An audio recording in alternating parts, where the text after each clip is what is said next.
Bonsoir et Sarbidani, nous sommes le 4 novembre 2016 pour le 5e CITREP consacré à la Syrie.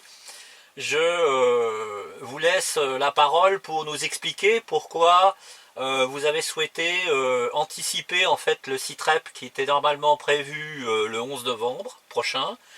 Je crois savoir que c'est en partie à cause des élections américaines et puis surtout d'une actualité extrêmement chargée et très intéressante, mais à la fois bon bah assez terrible hein, malheureusement. Voilà, je vous laisse la parole. Merci Essar. Oui, bonsoir Tom, bonsoir tout le monde. Effectivement, j'ai voulu anticiper ce CITREP parce que, bon, le 8 novembre, il y a, comme vous le savez, les élections américaines qui ont l'air de conditionner pas mal le nouveau monde, je peux dire, cette naissance du monde nouveau qui passe aujourd'hui, en fait, à travers les mouvements de plaques qui ont lieu, donc ça comme tout entre les États-Unis et la Russie, on peut le dire, mais aussi avec la Chine. Mais aujourd'hui, c'est aux frontières de la Russie, donc dans tous les pays de la Baltique, et puis l'Ukraine, bien entendu, la Syrie, l'Irak, le Yémen et la Libye que se jouent ces mouvements de plaques, disons-nous. Bien sûr, et on voit l'affrontement des thèses américaines du nouveau Moyen-Orient, du monde nouveau, qui est le plan américain par excellence, qui a été bien sûr présenté depuis 82 et dont Bush a parlé, a fait la première étape ou les étapes concernant la destruction de l'Irak Oui. et de l'Afghanistan, et puis ce plan qui devait continuer, donc Condoleezza Rice, et Obama s'en est fait le plus grand des censeurs. Et puis ce plan qui a échoué et qui a été stoppé en Syrie par la résistance du peuple syrien, par la résistance des alliés du peuple syrien aussi, les vrais alliés stratégiques sont la Russie, l'Iran et la résistance libanaise. Donc ça n'a rien à voir, à ne pas confondre avec la coalition qui a été mise sur pied par les États-Unis pour soi-disant combattre le terrorisme, hein, alors que ce sont eux qui l'ont créé selon les différentes déclarations, aussi bien de Hillary Clinton que de personnalités du monde politique américain. Voilà, bon, aujourd'hui, effectivement, les événements se précipitent et puis j'ai voulu qu'on puisse accorder une plus grande importance à la réalité syrienne et tout ce qui touche à cette guerre féroce en Syrie et en Irak avant les élections américaines, sachant qu'elles ont un impact réel, en fait. Voilà. Donc, actualité très riche, je peux dire, très riche à la fois en contact, mais aussi en événements. On a vu quand même qu'il y a eu des accords, un accord qui a été signé entre les États-Unis, entre Kerry et Lavrov, on peut dire,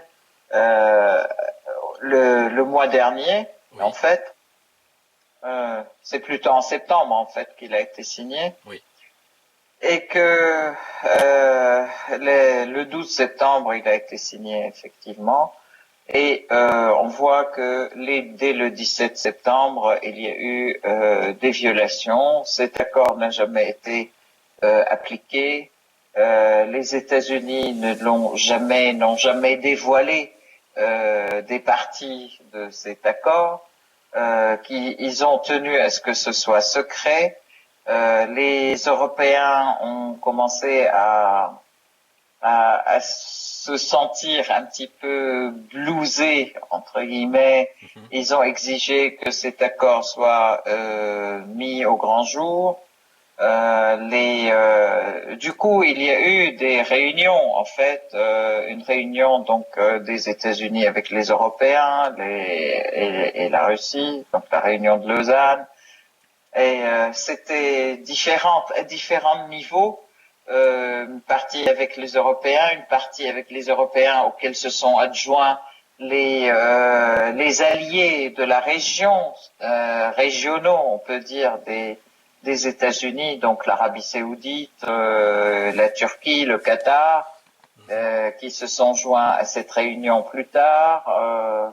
Et c'est bon, il y a eu bien entendu des réunions entre la Russie, l'Iran, la Syrie. Donc aussi il y a quelques jours, là, c'était une réunion qui s'est faite à Moscou. Donc plus, je dirais, qui était plus stratégique. Il y a eu des réunions aussi des différents responsables des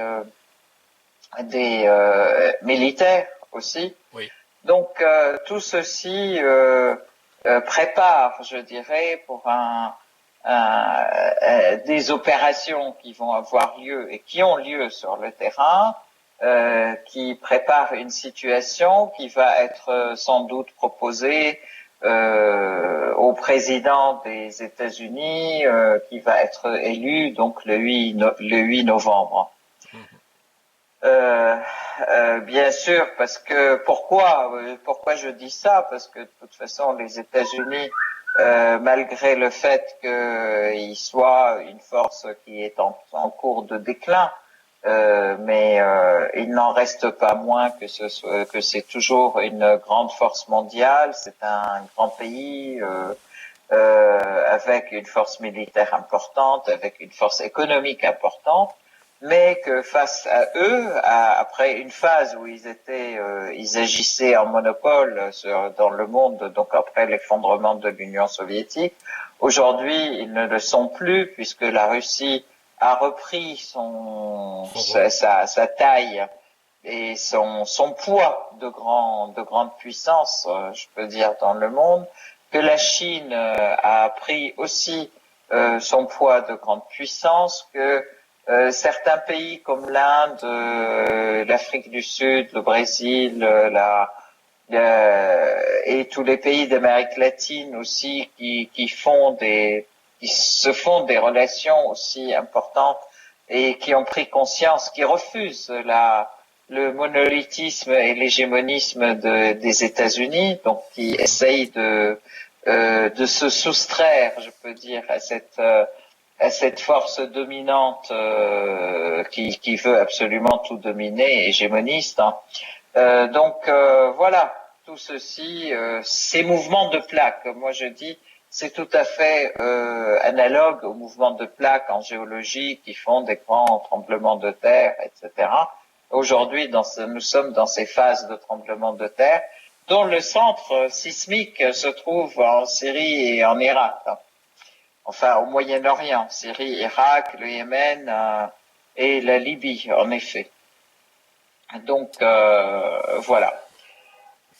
Qu'est-ce qu'on constate? Alors, le grand combat aujourd'hui, l'importance de ce qui se passe à Alep, l'importance de ce qui se passe à Mossoul, l'importance de tout ce qui se passe en Syrie et en Irak, en effet, comme mouvement, comme action libératrice du pays, de ces forces terroristes qui ont été reconnues comme telles et listées sur la liste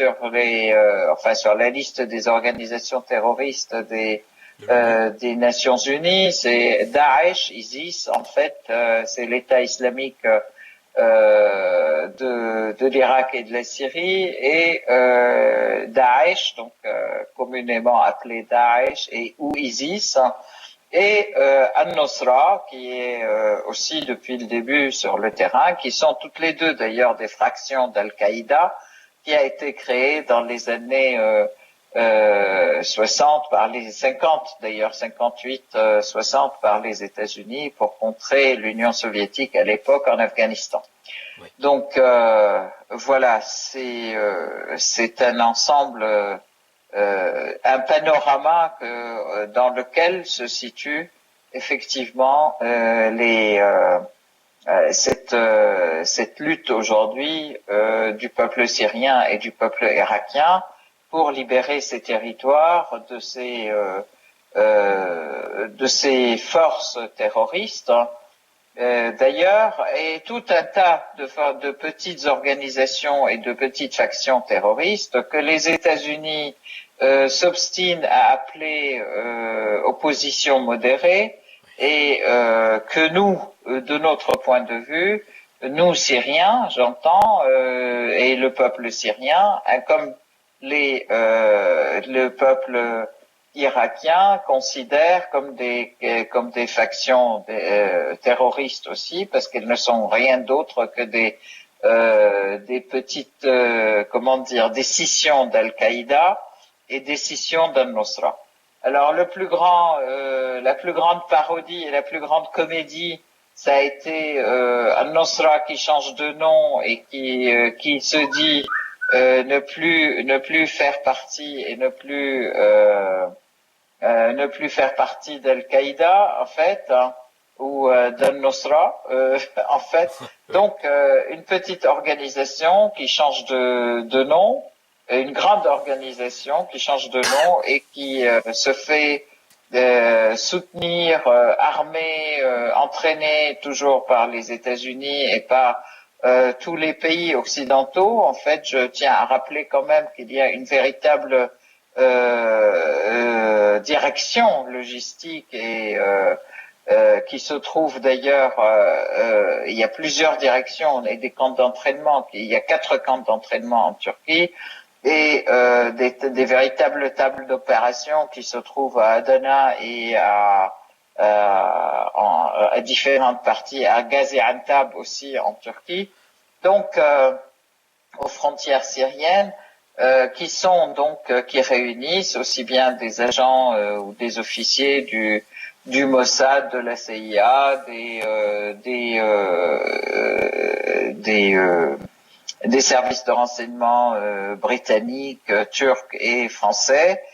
Donc un soutien par le renseignement, un soutien logistique très important, plus un soutien militaire aussi bien donc par les troupes que par les armes, qui est très important et qui à chaque fois qu'il y a une trêve se renouvelle et on le voit concrètement sur le sol dans les combats, et en même temps aussi un soutien médiatique assez important.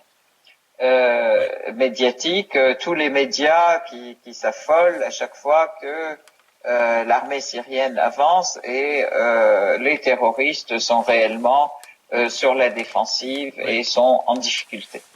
Donc voilà, ça c'est un petit peu le tableau général de la situation. Je peux revenir un peu plus en détail donc sur la situation en Syrie, sur la situation en Irak. Je ne peux pas parler beaucoup de l'Irak, sauf que aujourd'hui on voit qu'il y a une véritable avancée pour la libération de Mossoul après la libération d'Al-Anbar, et ça c'était très important. Il y avait un grand risque justement et une volonté, je peux dire entre guillemets, des Américains de pousser les troupes de ISIS, Daesh, qui sont en Irak, le pousser vers la Syrie, les frontières syriennes, et vers la Syrie, vers Raqqa. En fait, ce qui a été stoppé, je peux dire, ou pour laquelle il y a eu vraiment une décision et même une concertation entre les différents responsables, je peux dire, qui a été décidé par les différents responsables de la Russie, la Syrie et l'Iran lorsqu'ils se sont réunis récemment à Moscou, disant que de toute façon, On fera tout pour empêcher. Il est hors de question que les hordes terroristes passent de l'Irak à la Syrie. C'est-à-dire ceux qui fuient Mossoul parce que l'armée irakienne avance, ils n'auront pas à aller en Syrie et ils seront éliminés avant de rentrer dans les frontières syriennes. Donc ça, c'est un point important. Le deuxième point important, donc, c'était le lancement de la campagne pour la libération d'Alep par l'armée syrienne, qui a été effectivement lancée et avec beaucoup de succès, mais à chaque fois est intervenu donc à chaque fois qu'ils étaient en difficulté, il y a eu des appels pour la trêve, pour une trêve. On arrête demandant à l'aviation russe et syrienne d'arrêter de bombarder les positions des terroristes.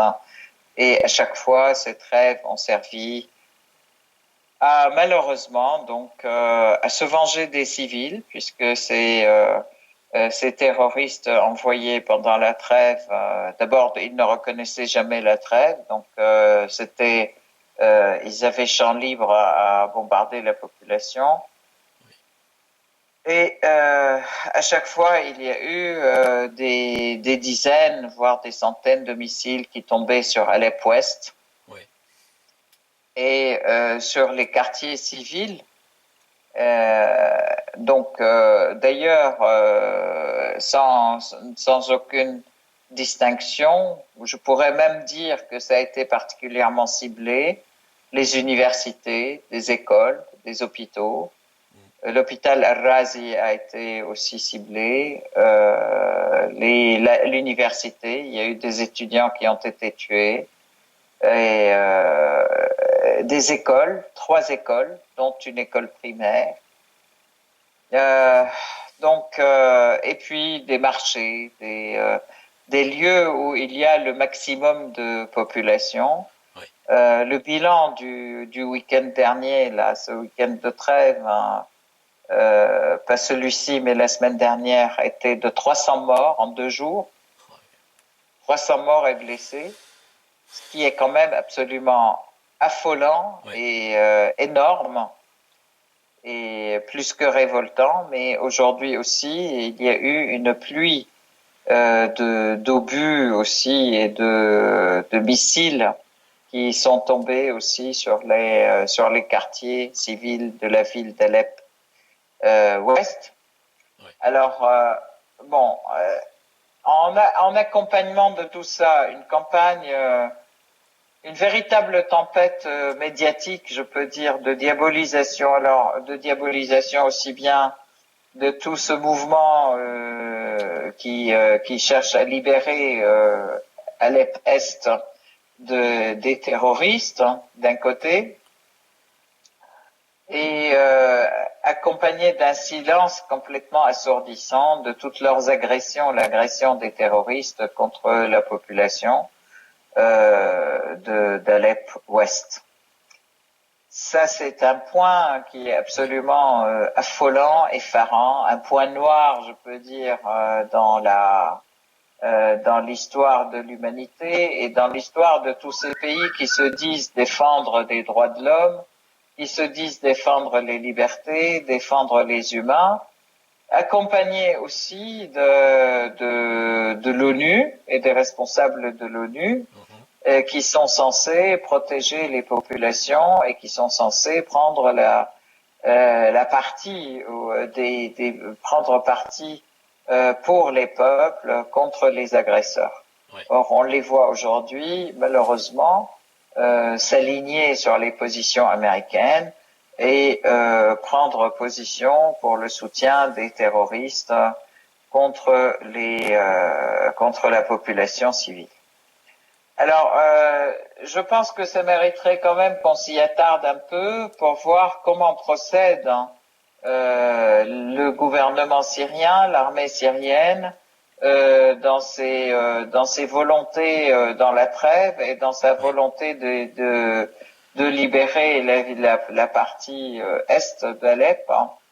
Alors, d'abord, il y a eu effectivement un encerclement de cette partie, donc les terroristes sont complètement assiégés, si on peut dire. Malheureusement, il y a une population de quelque chose comme 50 000 personnes qui sont prises en otage par ces terroristes et qui sont à l'intérieur. Alors, soit c'est leur famille, mais aussi une bonne partie de la population qui est prise en otage et qui est utilisée comme bouclier humain, justement, pour éviter qu'on les bombarde. Donc, depuis une semaine, les avions ont distribué des avions, comment on appelle ça, des hélicoptères, ont lancé des tracts qui expliquaient que la population civile qui voulait se rendre et sortir elle peut sortir. Les militaires, les rebelles ou les terroristes armés doivent rendre les armes lourdes ou laissent les armes lourdes, mais ils peuvent sortir avec des armes légères.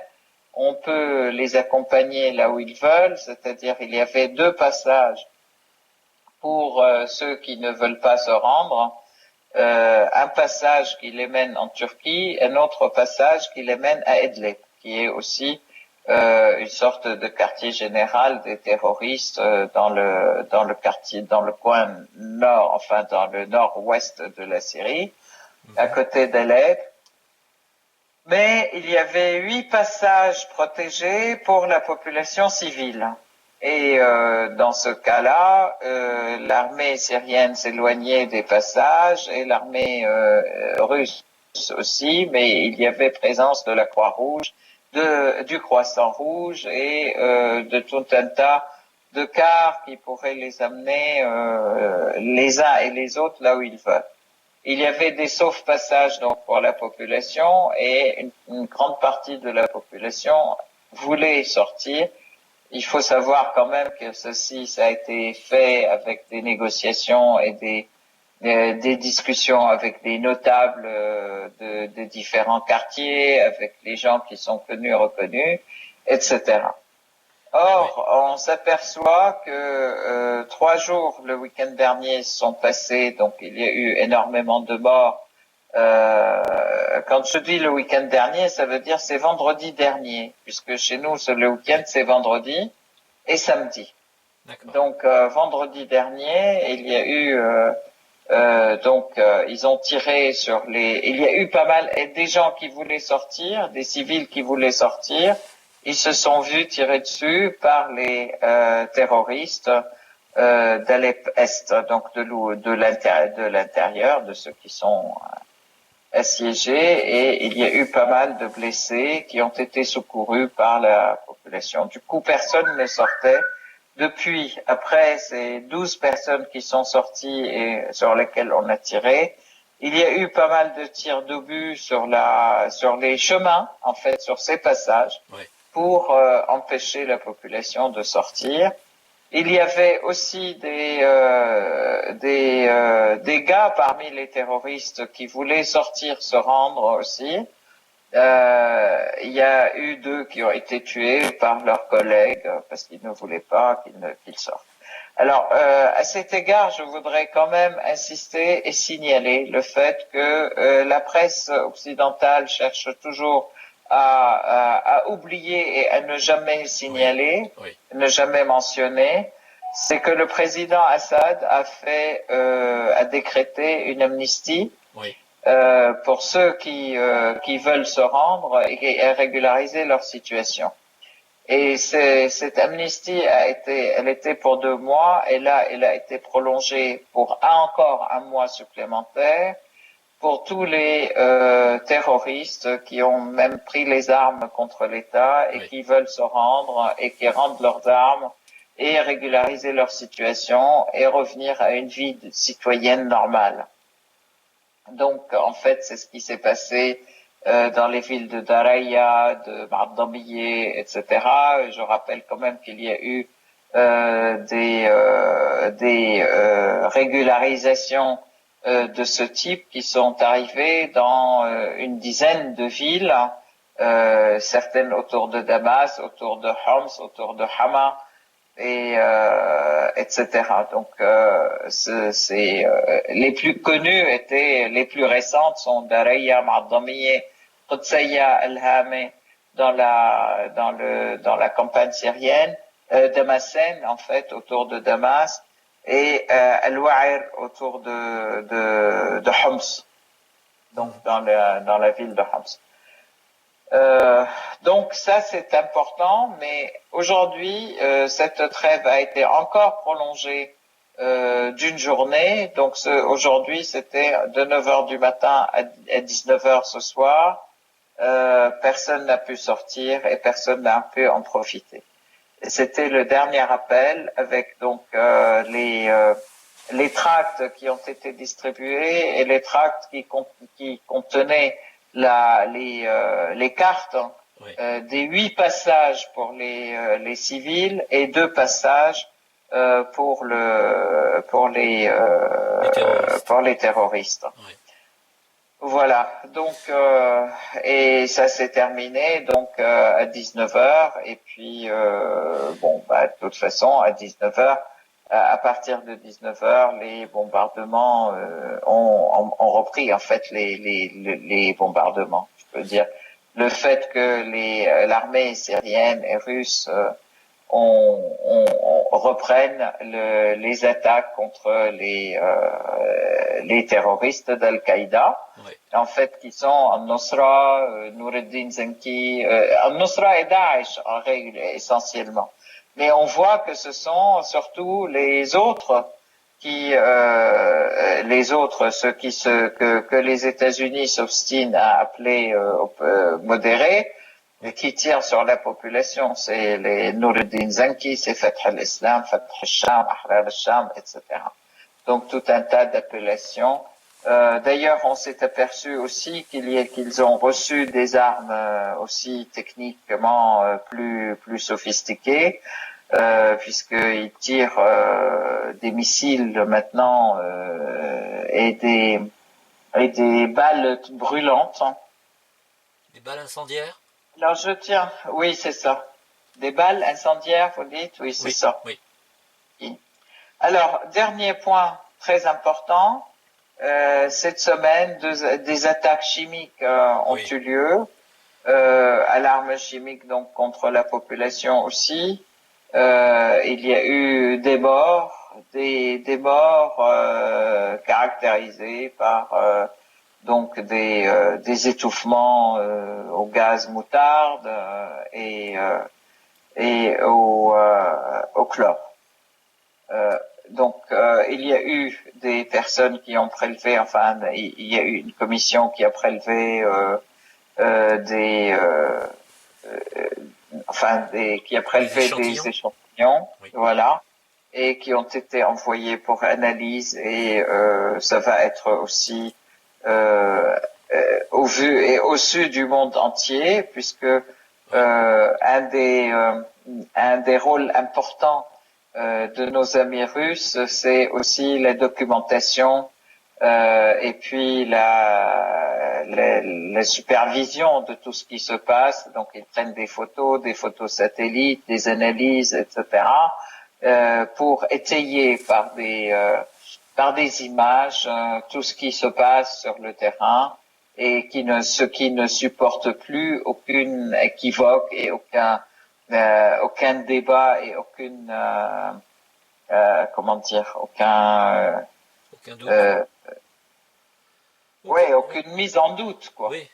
Aucune mise en doute. Si vous me permettez une parenthèse, parce que je pense qu'elle est importante, vous parliez de la fin de la trêve ce soir, qui malheureusement a été émaillée donc pendant la période de la trêve, par un bombardement terroriste qui a fait des blessés parmi les militaires russes qui étaient présents pour veiller à l'application de cette trêve.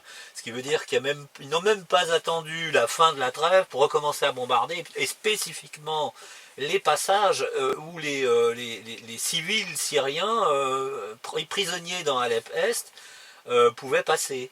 C'est terrifiant Je quand peux même. dire que dès le début, ils ont déclaré qu'ils n'appliquaient pas cette trêve. Oui. Depuis la déclaration de la trêve, il y a eu quatre factions qui ont déclaré qu'ils n'appliquaient rien du tout et qu'ils continuaient à bombarder. Et c'est à ce moment-là, en fait, ils continuaient à bombarder sur le chemin, justement, des gens qui doivent sortir. Et ce sont effectivement des personnes qui étaient là, qui étaient censées secourir les blessés qui sortaient, qui devaient sortir et qui n'ont pas pu sortir, les blessés, les malades, etc., qui devaient sortir et eux, ils étaient là. Donc, du coup, il y a eu effectivement des blessés parmi nos amis russes. Donc, 4 blessés importants. Pendant cette journée, la journée a été très sanglante du côté de Alep-Ouest, hein, Oui. puisque ce sont ces gens pour lesquels pleurent tous les médias occidentaux, qui sont assiégés entre guillemets, qui ont tiré des missiles donc sur la population. Tous les quartiers ont été touchés, tous les quartiers d'Alep. Beaucoup d'enfants sont parmi les blessés et les morts. Beaucoup de femmes, beaucoup de gens qui ne demandaient qu'à faire. Je rappelle quand même qu'aujourd'hui c'est un jour de congé, donc que les gens essayaient de prendre un peu l'air, etc. Donc voilà, dans les marchés, c'est les marchés du vendredi comme les marchés du dimanche en France et partout, donc il y a toujours beaucoup de monde. Il y a eu énormément de blessés et de morts dans ces journées dites de trêve et que malheureusement les médias occidentaux ne mentionnent que ce que font l'armée syrienne et l'armée russe pour sauver la population plutôt et non pas pour la tuer. Donc voilà, ça c'est un point qui est très important et la situation. Donc je peux rappeler quand même que malgré tout, en même temps, il y a eu des attaques sur la ville de Homs, du côté de Homs, entre Homs et Tadmor et Palmyre. Sur Haql al-Sha'ir qui a été repoussé. Il y a eu une violente attaque aussi du côté de Dera qui a été repoussé, des attaques du côté de Hama qui ont été repoussées. Donc on voit quand même qu'il double d'envergure après cette trêve qui leur a donné, qui leur a permis aussi de se réorganiser, de prendre de l'air et surtout de prendre à la fois de recevoir en fait des armes. Des armes. Et des armes supplémentaires qui viennent à la fois d'Idlib et de la Turquie. Voilà.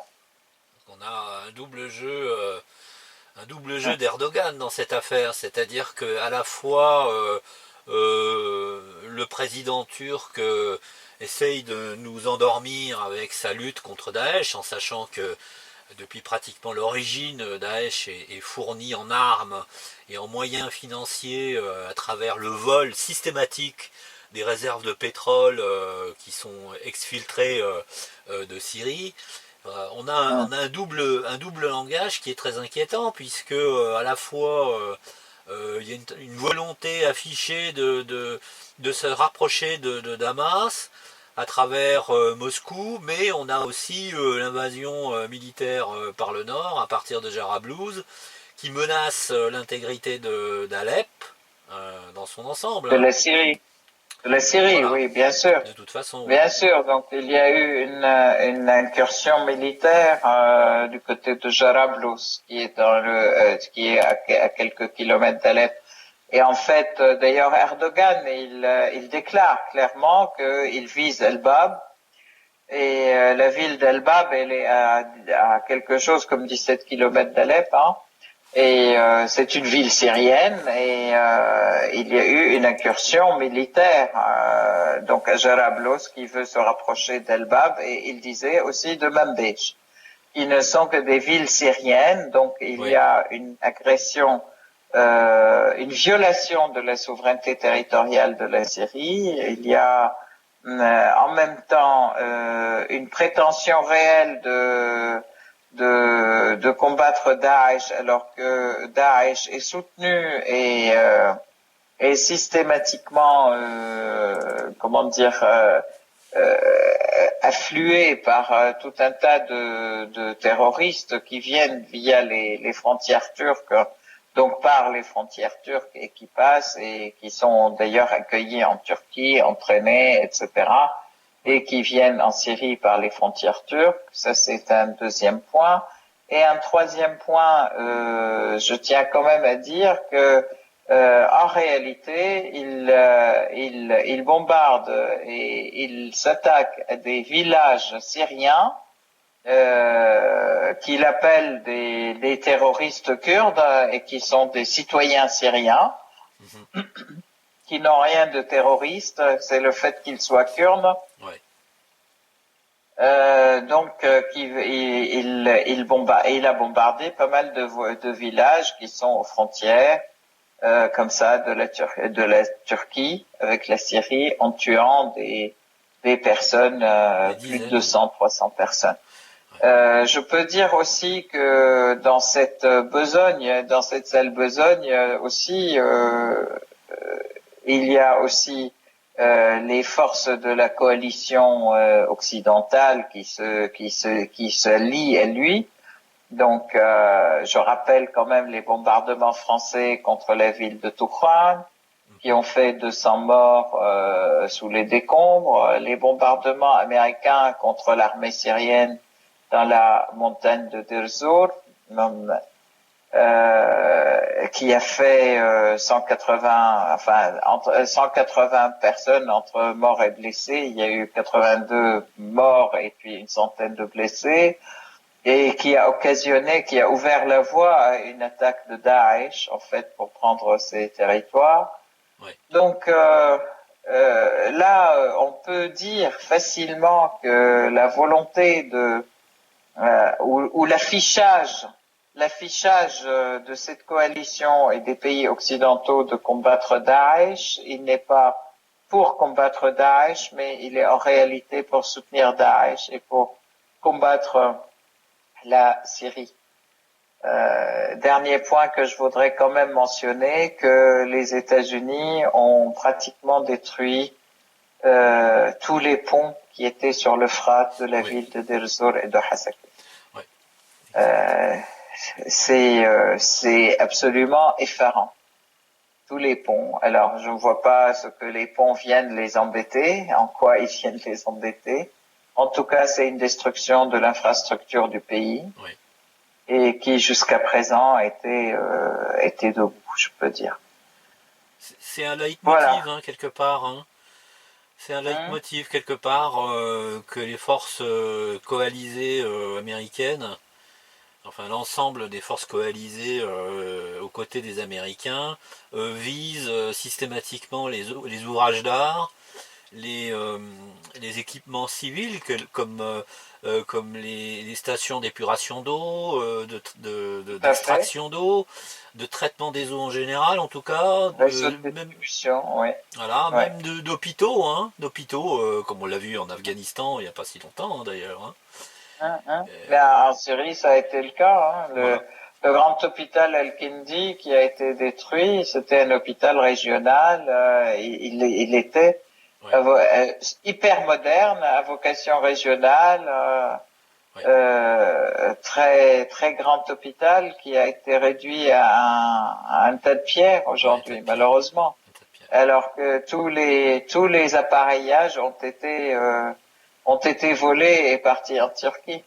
Comme d'ailleurs toute l'industrie qui était à Alep aussi, elle a été systématiquement volée, déboulonnée, les machines déboulonnées, montées sur des grands véhicules et envoyées en Turquie.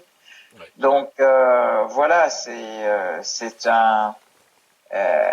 vraiment un hold-up d'un côté et puis en même temps une destruction de l'infrastructure du pays, infrastructure de la Syrie qui était très importante et qui s'apprêtait, enfin, la Syrie était en train de devenir un État important dans la région et une véritable locomotive du Moyen-Orient, je peux dire, sur le plan économique, social, etc.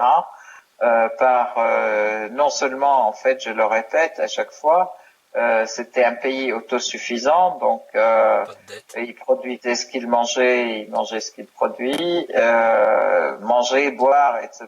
Plus l'industrie vestimentaire. Plus c'était un pays exportateur, y compris de médicaments. Donc on exportait des médicaments à 51 pays. Donc toute l'industrie pharmaceutique du pays, l'industrie textile, l'industrie de câblage, etc. Tout a été détruit. Et mais je suis sûr, en fait, pas je suis sûr. Aujourd'hui, on peut dire 30 à 40% à redémarrer de cette industrie, malgré toutes les destructions, ce qui montre que les Syriens sont des êtres qui en veulent, sont des travailleurs, des gens qui travaillent énormément et qui aujourd'hui vont doubler d'efforts aussi pour reconstruire le pays. Et malgré toutes ces destructions et même pendant la guerre, les reconstructions se font et pour qu'on puisse construire notre économie. Ceux qui espéraient affamer le peuple syrien en brûlant les récoltes, en volant les silos de grains, en brûlant les silos de grains et en tirant sur les paysans alors qu'ils cultivaient leurs terres et qu'ils cueillaient leurs récoltes. Il y a je peux vous dire quand même que les paysans sortaient la nuit en rampant pour arroser leurs terres et pour cueillir. En fait, ça c'est ça le paysan syrien et c'est ça le peuple syrien. C'est un peuple qui en veut à la vie et qui continuera à vivre malgré toutes ces volontés destructrices autour.